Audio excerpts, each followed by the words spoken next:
Pessoal, dando início aí à nossa aula, então, de resistência dos materiais. Nós vamos começar essa disciplina falando de estática do ponto material.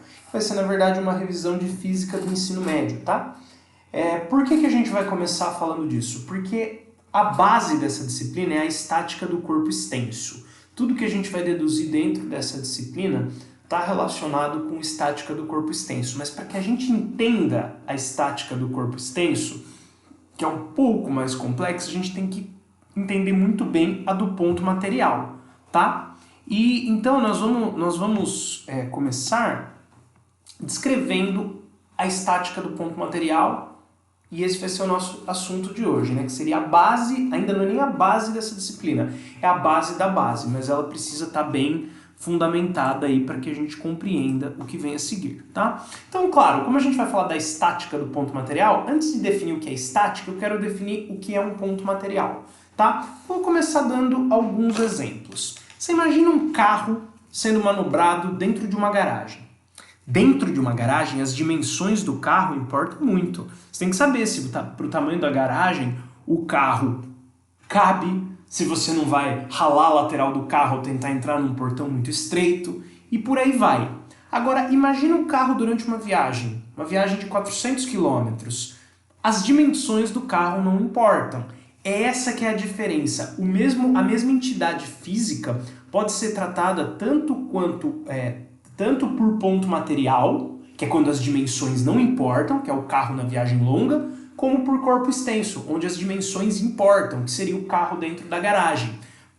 Claro que, como eu disse, nessa disciplina do corpo extenso vai ser mais interessante, porque a gente vai ver barra, a gente vai ver esforços distribuídos em barra. Essa disciplina tem muito mais a ver com as áreas de engenharia civil e engenharia mecânica. Como vocês são mecatrônica, exige-se de vocês essa base de mecânica, né? Eu sou engenheiro de materiais, para mim essa disciplina também é um desafio, né? O começo aqui de física não foi fácil revisar, foi fácil preparar essa aula, mas quando começar a entrar na parte de esforços solicitantes, diagramas de esforços solicitantes, também vai ser um desafio para mim, eu também vou ter que estudar, porque não é uma coisa do meu dia a dia. Eu tive essas aulas na minha graduação, mas também não é uma coisa com a qual eu trabalho. Mas nós vamos fazendo aí, vamos dar o nosso jeito, tá bom?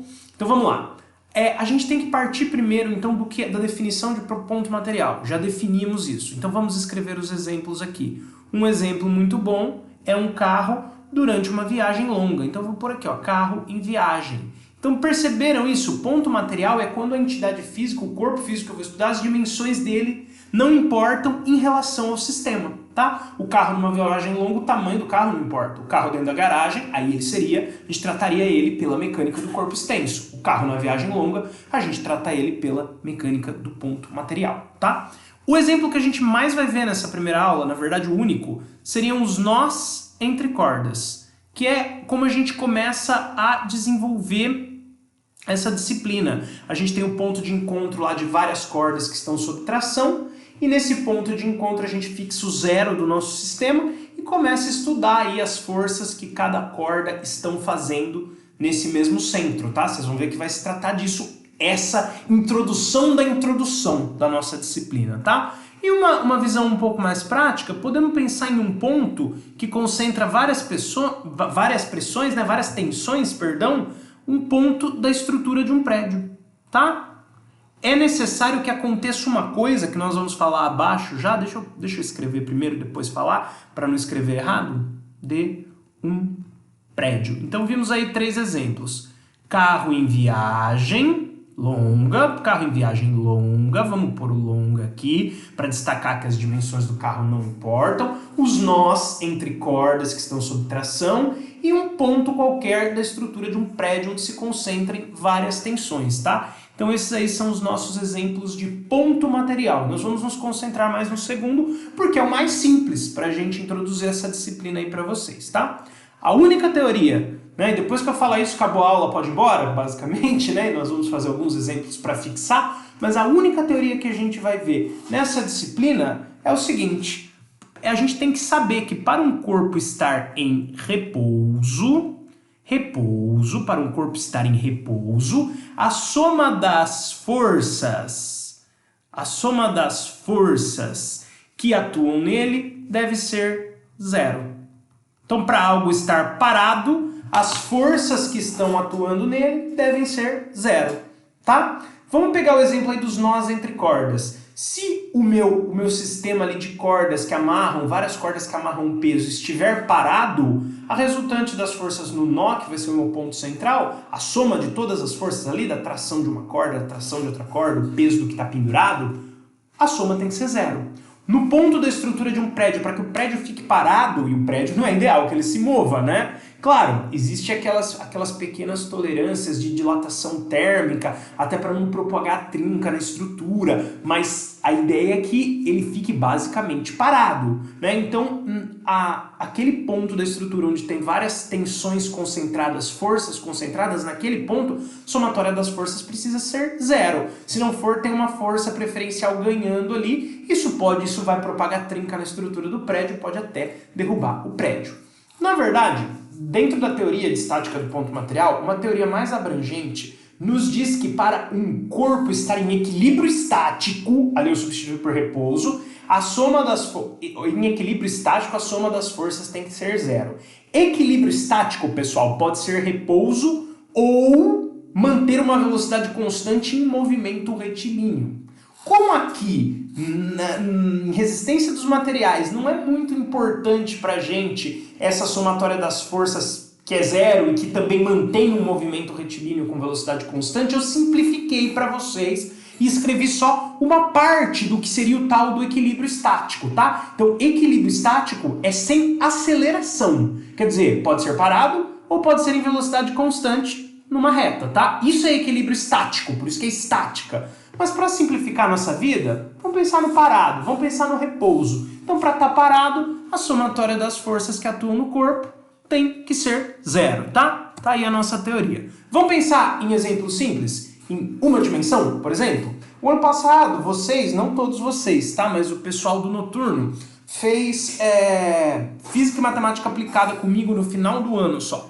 Se vocês tivessem feito essa disciplina, que foi quando eu entrei aqui no Cefet, se vocês tivessem feito essa disciplina comigo desde o começo do ano, eu ia descrever aí para vocês que uma dimensão é uma ideia matemática formada por uma única direção preferencial. Na verdade, por uma única direção, tá? Uma direção vai definir uma dimensão. E duas dimensões, por exemplo, seriam formadas por pelo menos duas direções. Então, a gente já vê a intimidade que tem aí os termos dimensão e direção, tá? Elas não são só palavras parecidas, o sentido matemático delas é parecido. Mas aqui não vai dar tempo de eu entrar muito nisso. Vamos pensar aí em uma dimensão, ou seja, em uma linha, em uma direção. A ideia que foi falada no slide anterior, na lousa anterior. O que acontece aqui?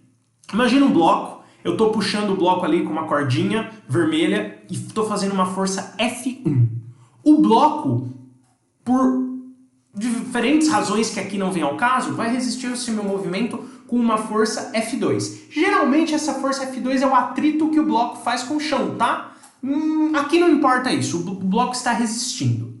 Se a minha força F1 for maior, eu arrasto o bloco. Se a força F2 for maior, o bloco, na verdade, for maior que a que eu estou fazendo, o bloco está indo para a esquerda. Mas isso não vai acontecer se for o atrito. Se for o atrito das duas, uma. Ou eu faço uma força F1 que vence esse atrito, ou eu faço uma força F1 que não vai conseguir vencer esse atrito. Se a força não conseguir vencer esse atrito, significa que o bloco está parado. Certo? Que o bloco está parado. Para o bloco estar parado, o que tem que acontecer? A força F1 tem que ser exatamente igual à força F2. Porque se a F2 for maior, ele vai para a esquerda. Se a F1 for maior, ele vai para a direita. Certo?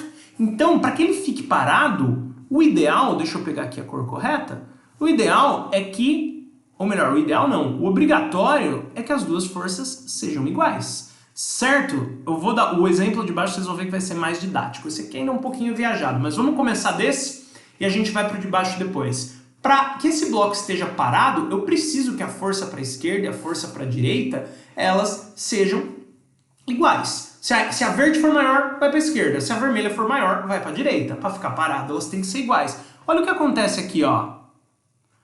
Passa F2 para lá, para o lado esquerdo do igual. ela vai trocar de sinal, certo? Regrinha aí básica da matemática, e do lado de lá vai ficar sozinho um zero. Olha o que aconteceu aqui. Eu somei as forças e a somatória deu zero. Lembra o que a gente falou no slide anterior? Para que fique parado, para que fique em repouso, a somatória das forças que atuam tem que ser zero.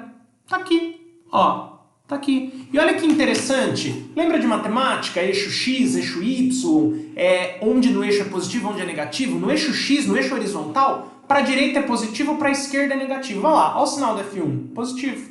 Olha o sinal do F2, negativo. Então a somatória das forças vai ter que ser zero? Vai, mas a gente vai posicionar essas forças num eixo matemático e para fazer a conta a gente vai ter que respeitar os sinais matemáticos. Se a gente não respeita a matemática, a física dá errada. Agora, quer um exemplo mais aplicado? Esse de bloco ficou meio confuso, eu mesmo não gostei muito. Vamos num que não falha? Cabo de guerra.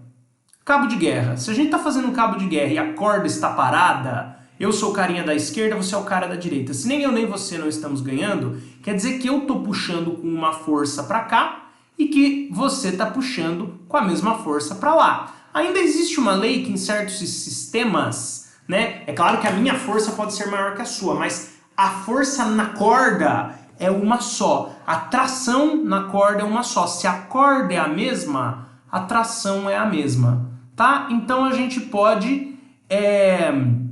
Então, quer dizer, a tração que a corda sente é uma só. Mas além da tração na corda, se eu estou te puxando com uma força maior, eu ganho. Se você está me puxando com uma força maior, você ganha. Mas a tração na corda é uma só. A tração na corda é a mesma, independente de eu estar puxando mais para a esquerda ou mais para a direita. A força que a gente faz além da tração da corda é que me faz ganhar ou perder o cabo de guerra. Mas se estiver empatado, se a corda estiver parada, quer dizer que essas forças a mais que nós estamos fazendo aí estão se anulando. E quer ver uma ideia que se o negócio está parado, dá zero mesmo? Exemplo bem simplinho, bem bobinho. Ó, o que acontece? A tração é a mesma, né? Então uma T para um lado é igual a T do outro. Passa para cá, troca o sinal e do lado de lado igual fica sozinho um zero, tá? E aí eu não escrevi uma coisa que exigiu teoria. T menos T é zero, só exige matemática. Isso só exige matemática. Certo, pessoal?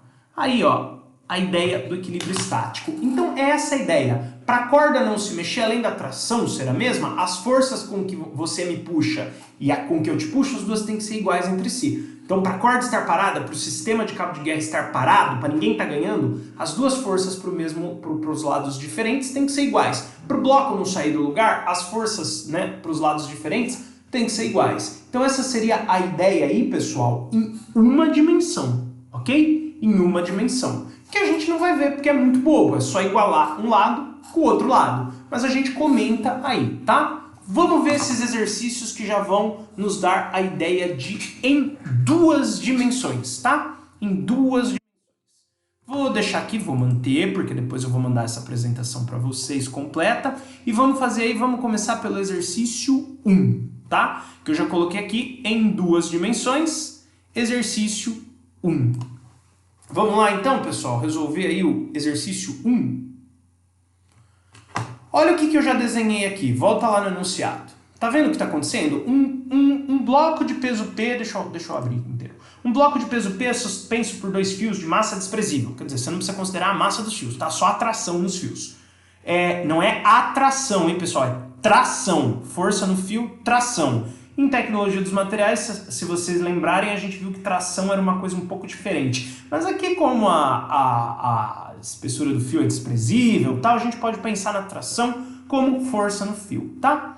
Presos as paredes A e B, como mostra a figura, pode-se afirmar que o módulo da força que tensiona o fio preso em B vale. Então depois vocês olham com calma esse desenho, tá? Quando estiver com o desenho bem feito na cabeça ou copiado aí, você pausa o vídeo, copia o desenho, depois você vai para a resolução. Eu vou direto para a resolução. Eu já desenhei aqui num eixo XY o peso P, que está puxando aqui para baixo, tá? Tá puxando aqui para baixo, e eu tenho dois fios diferentes aí com um nó no meio, então os fios aí não são os mesmos, então as trações serão diferentes. Essa tração para cá eu vou chamar de T2 e essa tração para cá eu vou chamar de T1. Copie o desenho aí, espero que você já tenha copiado o desenho. Aqui era o ponto A, e aqui era o ponto B, tá? Deixa eu ver se é isso mesmo, se eu não fiz besteira. Se eu fiz besteira, a gente inverte, tá? Uma coisa importante, no enunciado ali, ele me falou que essa altura aqui, ó, é L. E ele me falou que essa distância aqui, ó, não está muito proporcional ao meu desenho, mas não tem problema, o importante é a ideia. Ele falou que a distância é 2L, ou seja, L aqui e mais L aqui. Tá? Aí a gente pode pensar em umas projeções aí, projeções paralelas, tá? Olha só para mim. Se essa linha ali é paralela com o eixo X, e é por definição, tá? Olha lá na figura, ele não vai te dar essa dica, mas é, porque ele tá falando de comprimento, então tá na horizontal, igual ao eixo X. Olha o que acontece aqui, se ali é L, ó, fazendo certinho a projeção daqui a aqui, ó, aqui também é L. Aqui também é L, tá? Beleza? E essa altura aqui ele já nos informou que é L. E esse ângulo é reto, porque aqui em física sempre vai ser uma paralela ao eixo Y, vertical, ao eixo X, horizontal. Pergunto para vocês.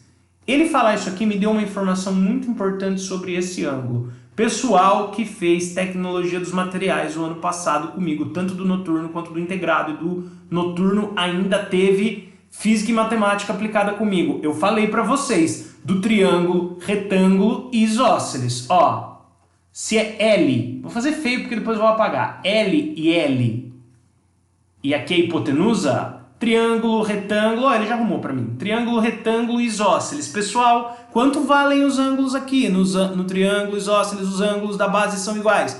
Então aqui é 45 e aqui é 45. Ah, não entendi, André. Não tem problema. Você sabe que no triângulo isósceles os ângulos da base são iguais, se chama de x e x mais 90 tem que dar 180, porque tá dentro de um triângulo, você vai tirar que x é 45 graus, tá? Acabou, beleza?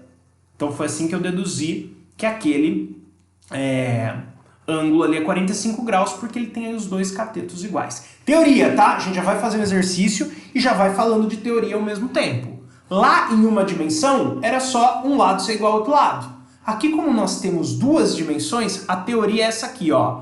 Cuidado que você viu que eu, antes do exercício 1, eu pus aqui o em duas dimensões, com o mesmo padrão que eu pus lá na teoria, para deixar claro para vocês a teoria em duas dimensões. Somatória das forças não tem que ser zero? Então é o seguinte, a somatória, esse símbolo significa somatória, das forças no eixo X, ou seja, isso aí, ó, sigma maiúsculo, que é esse troço aí, parece um 3 ao contrário, F é soma, esse é soma, o 3 ao contrário é soma, o F é força, X quer dizer horizontal. Então somatória das forças no eixo X, ou seja, a somatória das forças na horizontal tem que ser zero.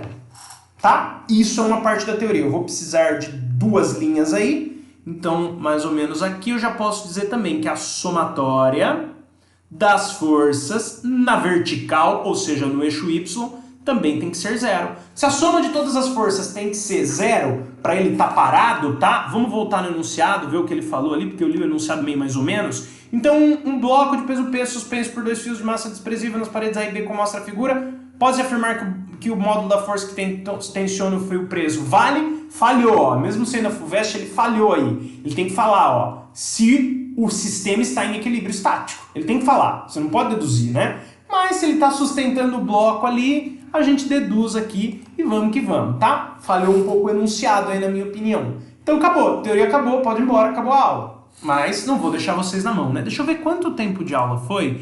Já vai dar quase 20 minutos. Que eu não quero gravar vídeos muito maiores que 20 minutos, não, para não deixar vocês aí cansados também, porque senão não rende, né? Uma coisa é aula presencial, a outra é ensino remoto emergencial. Vamos entender como é que a gente decompõe essas forças aí? Olha lá pro desenho. Quem que tá na horizontal? Primeiro T1. Tração T1 já tá na horizontal. Tá pro lado positivo ou negativo do eixo X? Negativo, pro lado esquerdo. Então a gente já põe aqui menos T1. Vamos continuar somando. Quem tá pro lado positivo do eixo X? Ninguém. Mentira. Sempre que tiver alguém fora do eixo, fora dos eixos, não tá nem no X nem no Y, é porque ele está nos dois eixos.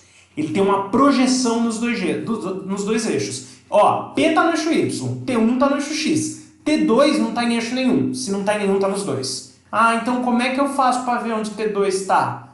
Ó, eu marquei o ângulo de 45 ali, né? Lembra sempre assim, com o ângulo cosseno, sem o ângulo seno. Então, como é que eu decomponho essa força aqui? Ela vai cair aqui, ó, na parte positiva do eixo X. Então ela é positiva, ó, tá apontando para o lado positivo, ainda que esteja desgueio, que esteja tortinho, tá apontando para a direita e para cima. Então a parte X, a parte horizontal dela vai ser no positivo, então é mais T2, mas como ela tá fora do eixo, quando tá fora do eixo eu não posso simplesmente deixar o valor de T2 ali. O ângulo não tá aqui, ó, então se eu deitar esse vetor no eixo X, está com o ângulo aqui, então se está com o ângulo, se está com o ângulo é cosseno de 45, tá? Igual a zero. Beleza, pessoal? Daqui a gente não pode falar mais muita coisa que isso. Sabe o que eu vou fazer? Eu vou passar o T1 para lá, para ele ficar positivo, e já vou substituir aqui ó, o valor do cosseno de 45. Quem fez física e matemática aplicada comigo aí, eu ensinei alguns truques para vocês decorarem, sem precisar de musiquinha de Natal, esses valores aí de seno e cosseno dos ângulos notáveis, tá? Posso até postar uma aula extra falando isso aí. Ou melhor, eu vou falar pro pessoal de física e matemática aplicada daqui umas semanas. Aí eu mando o link do YouTube para vocês também de como calcular esses senos e cossenos aí de um modo mais fácil, tá? Aqui, infelizmente, não cabe. Então vamos em frente. Adiantou alguma coisa? Não, porque eu ainda estou com duas incógnitas, T1 e T2. E o que ele perguntou? Que eu li o enunciado duas vezes, bem mais ou menos, e ainda, ó, ele quer a força, o módulo da força que tensiona o fio preso em B. Então o que ele quer, pessoal, é isso aqui, ó. É isso aqui.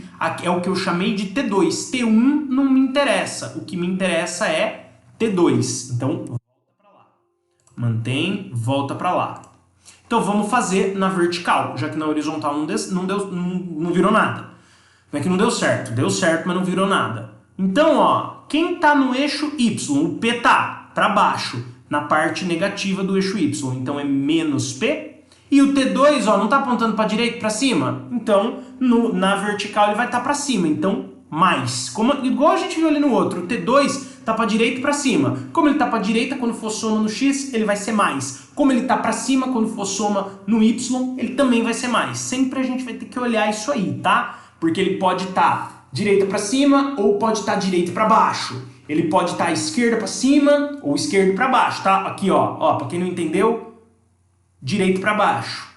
Aqui esquerdo para cima. Aqui esquerdo para baixo, tá? E a gente sempre vê onde ele cai aqui, ó. Então esse cara aqui, por exemplo, só deixando a informação completa aí para vocês, que eu estou pintando agora, estaria negativo no X, positivo no Y. Esse cara aqui, ó, estaria negativo no X e negativo no Y também. E esse outro cara estaria positivo no X, negativo no Y, tá? A gente vai ter que começar a pensar nessa questão aí, tá bom, pessoal? E vocês vão ver, essa matéria é bom que vocês vão ver ela em física também, tá? Mas eu tenho que introduzir aqui porque eu não sei quando foi que vocês viram isso em física, não sei. O pessoal do noturno, tem gente que parou de estudar faz tempo, tem gente que às vezes vem de um supletivo, então o pessoal do integrado às vezes acabou de ver isso em física, mas o pessoal do noturno não. Então vamos junto aí, vou ter que falar uma linguagem só aqui para ambos, né? Vamos lá então. Porque não faz sentido também eu gravar o mesmo vídeo duas vezes mudando só esses detalhes, né? Então aí, ó. Tá na vertical, P tá na vertical, T2 como tá para direita e para cima, direita a gente já viu ali, agora vamos ver o cima. Cima não tem o ângulo, eu não informei o ângulo aqui, a gente sabe quanto é, né? Mas só para vocês entenderem o raciocínio da coisa, sem ângulo, seno. Então vai ser T2 seno de 45, igual a zero. E é T2 que eu quero, que ele pediu no enunciado, a força no fio aí, preso em D. Vocês perceberam que eu li duas vezes o enunciado, até três lá, blá, blá, blá, blá, que não importa muito, importa a figura nesse tipo de matéria. Ó, você já viu aqui como é que tá uma força para esquerda, uma força aqui para direita e para cima e uma para baixo, acabou. Você põe um eixo XY aqui e redesenha ali. Redesenha assim, eu já tinha deixado desenhado, né, para facilitar um pouco. Vou fazer aqui no regaço só para ficar claro para vocês. A T2 tá para cá, aí eu chamei as duas de T2, né? A T1 tá para cá, ainda bem que eu tinha uma colinha aqui. E o peso tá para baixo. Esse desenho que eu já deixei pronto. Aí fazer o somatório das forças separadas só é chatinho aquela parte do seno e do cosseno. mas também não é tão chatinho. Com ângulo cosseno, sem ângulo seno. Acabou, tá?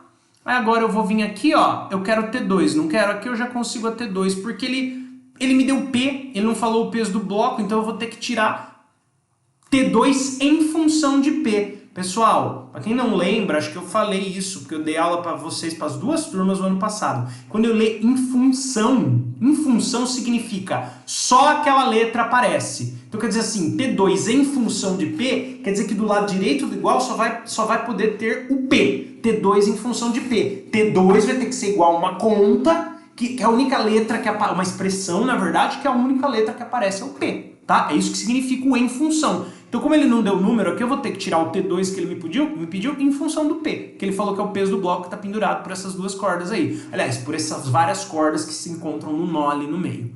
Tá? Então aqui, ó, já dá para eu sair isolando. Eu posso jogar o P2 para lá, ele fica positivo, aqui fica T2 seno de 45. Quem não decorou seno de 45 ainda, de 60, de 30, dá seno e cosseno, né? Dá o seu jeito aí, tá, pessoal? Eu vou postar uma aula simplificando isso, mas vocês que já estão no segundo ano, vocês precisam já ter isso mais na ponta da língua, tá? Então aqui a gente tem T2, eu vou passar para lá, vai ficar assim, ó, T2 igual 2P dividido por raiz de 2, tá vendo? O 2 de baixo passou multiplicando, a raiz desceu dividindo, agora eu faço racionalização. O que é isso? Não é elegante deixar a raiz embaixo, então eu multiplico pela raiz que está embaixo. Em cima e embaixo, tá? O que vai acontecer aqui? O que vai acontecer aqui depois de feita esta conta? Tá? Vai ficar 2 raiz de 2P sobre... Quando eu tenho uma raiz vezes ela mesma, é como se fosse a raiz ao quadrado. Raiz ao quadrado é o próprio número, tá? É mais ou menos isso aqui, ó. Raiz vezes a raiz da raiz ao quadrado. Eu cancelo esse 2, porque quando não tem nada no índice da raiz aqui é porque é 2, com esse 2 aqui, tá? E aí fica só um número 2. Aí o que eu posso fazer? Posso vir aqui e cancelar esse 2 com 2. E aí eu tiro a minha resposta aqui do exercício 1, perdão, que T2, tá vendo? Porque isso aqui eu fui fazendo os passos, né? Passei multiplicando, dividindo, racionalizei, isso foi o resultado da racionalização, deu P raiz de 2. Certo, pessoal? Depois eu vou printar isso aqui, né? E vou tirar esse Z2 aqui que não tem nada a ver com nada, tá? Vou printar isso para vocês, depois eu mando organizadinho, tá bom? Então aí tá um exemplo em 2 dimensões, o primeiro exemplo. O segundo eu só vou montar, porque nós já estamos aí com 27 minutos de vídeo, já deu, pessoal. Vamos dar uma olhada no segundo, vou montar ele para vocês e aí a gente segue em frente. Então vamos ver o segundo. Na figura anterior, que na verdade é na figura seguinte, mas estava assim, eu mantive assim para não mudar a fonte da qual eu tirei. O corpo suspenso tem peso de 100 newtons, isso está falando na figura, tá? Os fios são ideais e tem pesos desprezíveis, ou seja, a gente pode usar essas leis aí de estática de ponto material. E está em equilíbrio estático, aqui ele deu um pouco mais de informação. Atenção, a tração na corda AB, ou seja, a tração nessa corda aqui, ele quer isso aqui, né? A tração na corda B em newtons é... Então, vamos sair aí. Eu já fiz o desenho ali também. Olha como que ficou o meu desenho. Vou ter que apagar esse pedaço aqui, ó, pessoal. Opa! Vou ter que apagar esse pedaço aqui para não, né, ficar uma coisa super poluída aí, conforme vocês forem olhar. Por mais que eu vá só montar, é bom que esteja limpo para vocês conseguirem ver. Eita, ok. Tá bom, beleza, tá bom, assim tá bom. Já fiz o desenho ali, ó. Olha o que a gente tinha, um peso para baixo, a tração no fio BC ali que eu chamei de T1, aqui, tá vendo? E a tração no fio AB que eu chamei de T2. Pronto, agora é só a gente sair resolvendo aí. É igualzinho o primeiro, só tem uma complicação, mas que eu já vou simplificar ela agora. Pessoal, o teto tá na horizontal, então tá paralelo com o eixo X. Se eu tenho paralelismo e tenho uma transversal, eu posso falar que esse ângulo é igual a esse ângulo. Essa aula de paralelismo eu também vou colocar no YouTube, posso mandar para vocês para quem não lembrar, tá? Mas é o caso lá do que o pessoal brinca, que é o Z do Zorro, ó. Formou um Z Dentro do z, ó, no pedaço pequenininho aqui do z, esse cara é igual esse cara, tá? É isso que eu usei aí, foi daí que eu tirei que o 30 é igual ao 30. Tá vendo o z ao contrário aí, ó? Olha o z aqui, ó. Tá vendo? Tá vendo? Então dentro do z em cima vai ser igual dentro do z embaixo. Idem aqui para o 60, ó. Paralelo, ó o z aqui, ó. Ó o z aqui. Tá vendo o z? Então aqui é 60. E aqui é 60. Claro que o teto onde está preso o peso vai ser paralelo ao eixo x. A gente faz o eixo x na horizontal e o eixo y na vertical. Pronto! A gente tem os ângulos aí que o vetor está formando com os eixos. Resolveu, acabou o nosso problema. Aplica a teoria, que é a mesma de sempre. Somatória das forças na horizontal, ou seja, no eixo x é zero. Vamos lá. Quem está no eixo x? Ninguém, mas todo mundo que está fora ou do eixo x ou do eixo y, está nos dois. T1 está para a direita e para cima. Então vai ser, se está para a direita, vai ser positivo no eixo x. Então mais T1, como que era a história mesmo? Com ângulo cosseno. O ângulo de 60 está aqui, não está aqui. Ah, André, mas estava sem ângulo no começo. Sim, mas você tem que ver o ângulo entre o vetor, a força, né? E o eixo, aquele ângulo que ele deu lá foi só para dificultar a história. Então você vê aqui, ó, qual ângulo você tem? O que você tem é o 60. O que você não tem, que a gente também tem como saber, né, por geometria, mas agora não importa, o que você não tem é esse, tá? O azul. Então, com ângulo cosseno, com o eixo x tem o ângulo. Então, T1 cosseno, T1 cosseno de 60. Ok? Beleza? T1 cosseno de 60. Quem mais está no eixo x? O T2, ó. O T2 está fora de eixo, então vai ter projeções nos dois eixos. No eixo x, ó, ele está para a esquerda, então é menos T2. Com ângulo, ó, o 30 está aqui, o cara que eu não conheço de novo, é esse, tá? Com ângulo cosseno. Isso aqui é igual a zero. O que eu vou fazer? Vou deixar o T1 aqui, cosseno de 60 é meio, já vou passar o T2 para lá para ele ficar positivo, T2 para lá para ele ficar positivo, cosseno de 30 é raiz de 3 sobre 2. Já achamos uma equação aí, ó, uma equação pelo menos, T1 é igual T2 raiz de 3, tá? Passei esse 2 multiplicando, um 2 cortou com o outro, tá? Só que eu fiz direto. Passei esse 2 multiplicando aqui, ele pro lado de lá multiplicando, ele cortou com o outro 2, tá? Para quem não entendeu o que eu fiz aí. Então achamos uma equação aí. Aí o que mais que a gente faz aqui? A gente faz a somatória das forças no eixo Y. Ou seja, se na horizontal tinha que dar zero, na vertical também tem que dar zero, porque o sistema está em equilíbrio estático. As cordas e o peso estão parados, tá? Quem está no eixo Y? O 100, que está para baixo, então negativo. Tanto o T1 quanto o T2, um está para a esquerda, outro está para a direita. Ó, o T1 estava para a direita, positivo. O T2 estava para a esquerda, negativo. Agora, ambos estão para cima. Então, na vertical, os dois vão ser positivos. Ó, T1 sem o ângulo. Não tem esse ângulo aqui. Então, T1 seno de 60. Tá? T2 está para cima também sem o ângulo. Não tem esse ângulo aqui. Então, o ideal seria apagar aqueles ângulos ali, né? Aquela rabisqueira ali. Então pronto, T1 sem ângulo seno, certo? E o T2 também tá para cima, hein? No eixo Y. T2 seno de 30. Isso aqui tem que dar zero para que o sistema esteja em equilíbrio estático. Então vou substituir aqui também, ó, vai dar T1 seno de 60 é raiz de 3 sobre 2, T2 seno de 30 é meio, e já vou passar o 100 para lá para que ele fique positivo, tá? Aí a gente chegou numa segunda equação, tá, pessoal? A gente pode simplificar aí, multiplicar a equação inteira por 2. No primeiro termo, vai cortar aí 2 com 2. No segundo termo, vai cortar aí 2 com 2. E no último termo, vai multiplicar por 2, vai dar 200. Agora nós temos aí duas equações. T1 raiz de 3 mais T2 igual a 200. E a outra que a gente já tinha tirado ali em cima. T1 igual T2 raiz de 3. O que a gente vai fazer com essas duas equações em vermelho? Sisteminha de equação. Como ele quer T2, né? É T2 que ele quer? Já não lembro mais. É T2. Como ele quer T2, a gente faz um sisteminha de equação aí e resolve e acha T2, tá? Não vou fazer porque nós já estamos com 34 minutos de vídeo, passou 14 minutos do que eu queria, tá bom, pessoal? Mas prefiro fazer maior e deixar mais claro, beleza?